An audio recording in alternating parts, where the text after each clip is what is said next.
presentar una ponencia en esta sesión fundamental, la de la investigación, de la ricerca, es decir, de la evolución.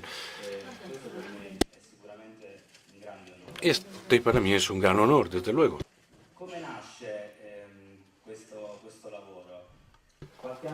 ¿Cómo surgió este trabajo?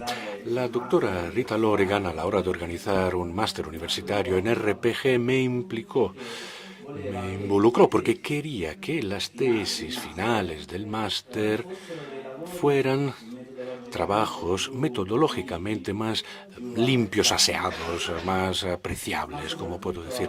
Pero sobre todo me hizo una proposición que no pude rechazar. Dijo: Marco, la RPG no genera una ventaja tan solo por lo que se refiere a la sintomatología dolorosa, porque RPG quiere decir postura, quiere decir movimiento. Y cuando tratamos a un paciente a través de la RPG, también mejora el movimiento. Así que acepté el reto y empecé a trabajar para comprender el efecto sobre el movimiento de esta metodología. Ahora, el método, a través del empirismo, a través de la clínica, ha conseguido afirmarse. Es reconocido en todo el mundo, se practica en la mayoría de los países del mundo y nunca he visto un estudio de un fisioterapeuta que haga RPG vacío. Es decir, hay una gran satisfacción por parte de los pacientes que acuden al terapeuta que hace RPG. Ello significa que la cosa funciona. Bien, muchos esfuerzos se están realizando por parte de la comunidad científica para reconocer la eficacia clínica del método. Son estudios básicamente dirigidos a comprobar la eficacia por lo que se refiere al dolor crónico.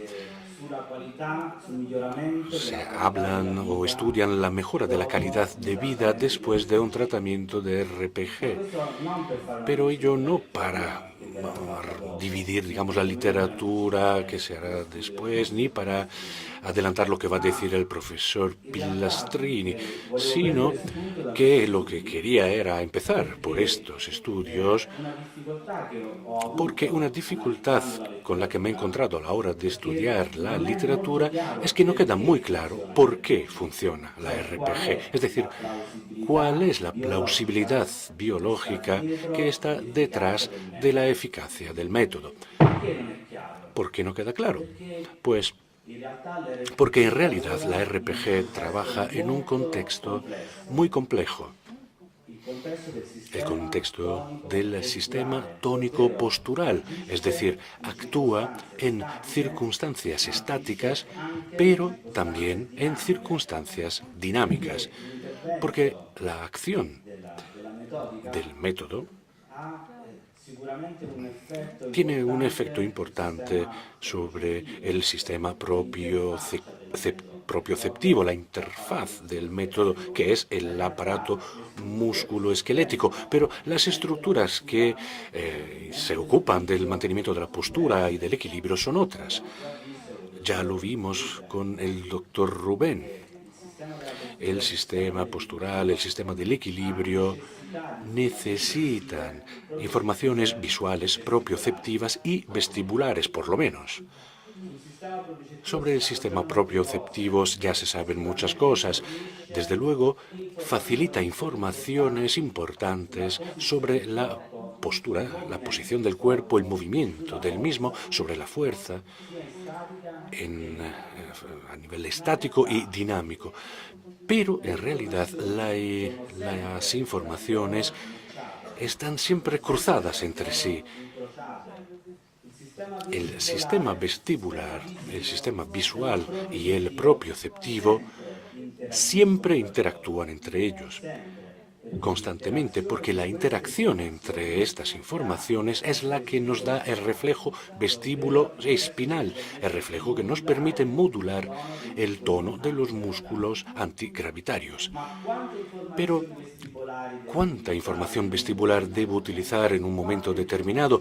¿Cuánta información propioceptiva necesito? ¿Y cuánta información visual necesito para andar? Esto lo decide el cuerpo.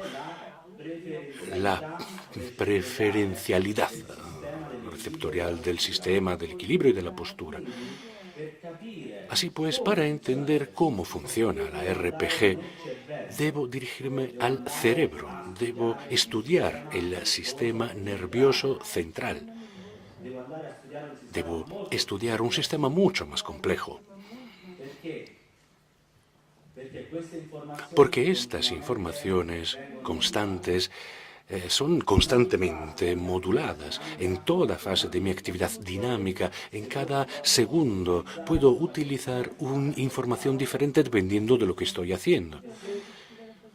Y si uno de estos tres sistemas, visual, propioceptivo o vestibular, no funciona correctamente, es deficitario, pues tendré una reducción de la prestación del desempeño, y esta reducción del desempeño motor es objetiva.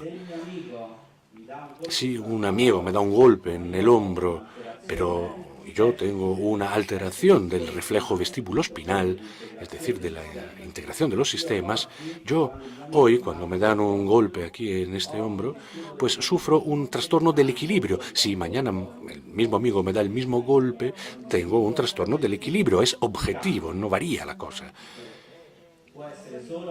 Solo puede ser compensado el trastorno, pero lo sigo teniendo, y es evidente, no tanto a nivel estático, y sobre todo a nivel dinámico. Por eso cuando me dicen, demostremos qué es lo que hay en dinámica, yo le he abierto las puertas, le he dicho, claro, esta es la ventaja de la RPG.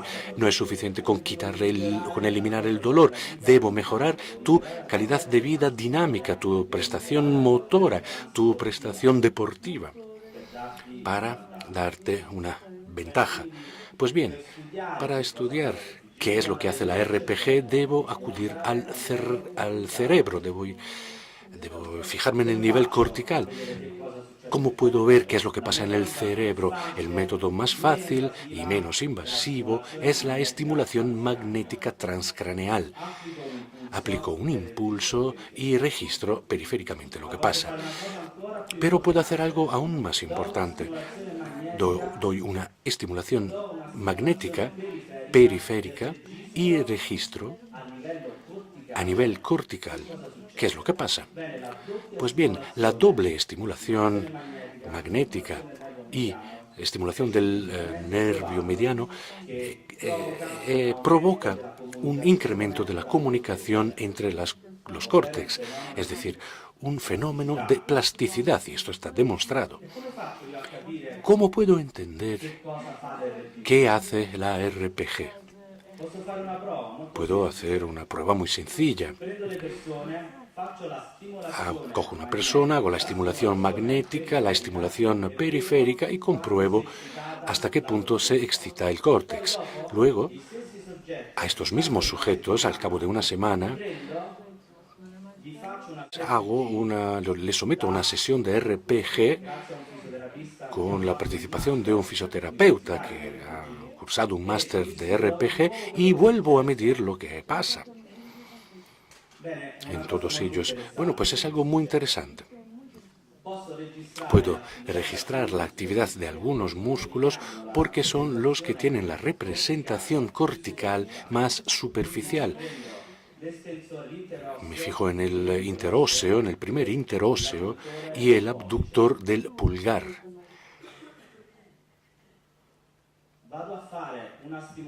Estimulo magnéticamente y al cabo de una semana hago RPG más estimulación y compruebo si el RPG brinda una ventaja en esta estimulación. Es decir,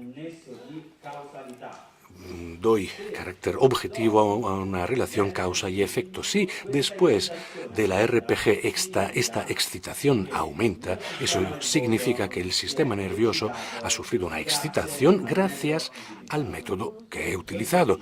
Es una evidencia objetiva.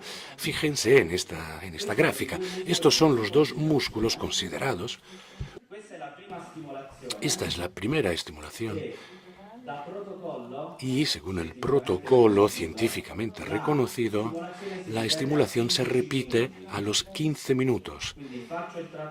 Así que realizo el tratamiento, luego estimulo el córtex motor, registro los datos y a los 15 minutos lo vuelvo a hacer y veo que esta excitación permanece, esta excitación del córtex. Continúa en una condición en la que cotejo los dos músculos y nada más, pero lo que me interesa para entender si el método produce un efecto realmente, un efecto hondo en el cerebro, lo que hago es cotejar con el control, con el elemento, el individuo, el grupo de control. Cuanto más excita el cerebro, la RPG, con respecto a la estimulación sencilla, sin RPG, estas son las gráficas. Como pueden ver, la referencia es siempre la de los 15 minutos, como nos sugiere la literatura. Tras un tratamiento de RPG con respecto al grupo de control o la persona de control, la excitabilidad siempre es superior. Ello significa que cuando yo realizo una sesión de un solo golpe, un one shot de RPG, ocasiona una modificación de las comunicaciones entre el córtex parietal y el córtex motor. Estoy consiguiendo un resultado sobre el sistema nervioso central. Imagínense después de todo un ciclo de RPG, ¿qué es lo que ocurre? Pues bien, pero ¿por qué puede producirse algo así? ¿Por qué?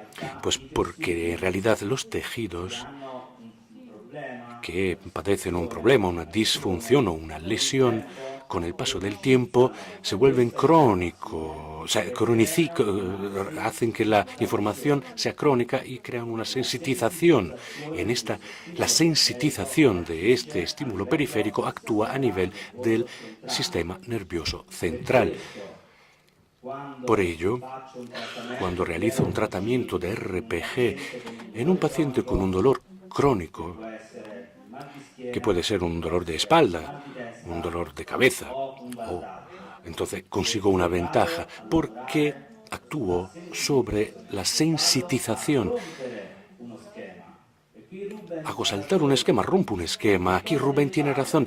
¿Qué tiene que hacer el gorila, el mono que veíamos? ¿Inhibir o excitar? En realidad lo hace todo. Porque yo primero rompo el esquema, luego lo modifico, primero te inhibo y luego te digo cómo tienes que portarte, lo que tienes que hacer, luego te corrijo.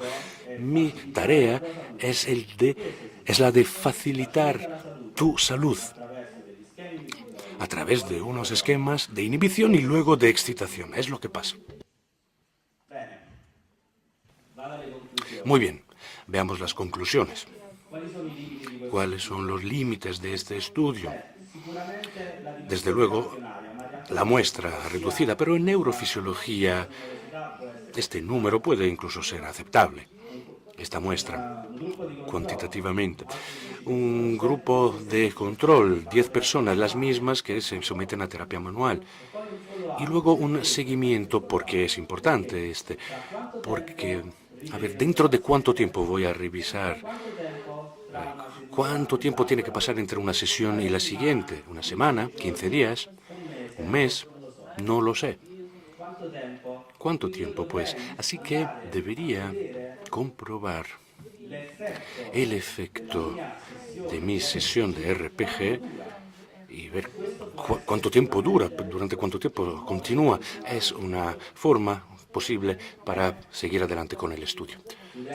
Y para finalizar, y agradeciéndoles a todos por el espacio que se me ha concedido y por su atención, diré que creo que el método ha mejorado y se ha hecho gigante gracias al empirismo, gracias a la práctica, pero sobre todo podrá consolidar en el futuro la grandeza y su eficacia si la investigación continúa. Muchas gracias por su atención.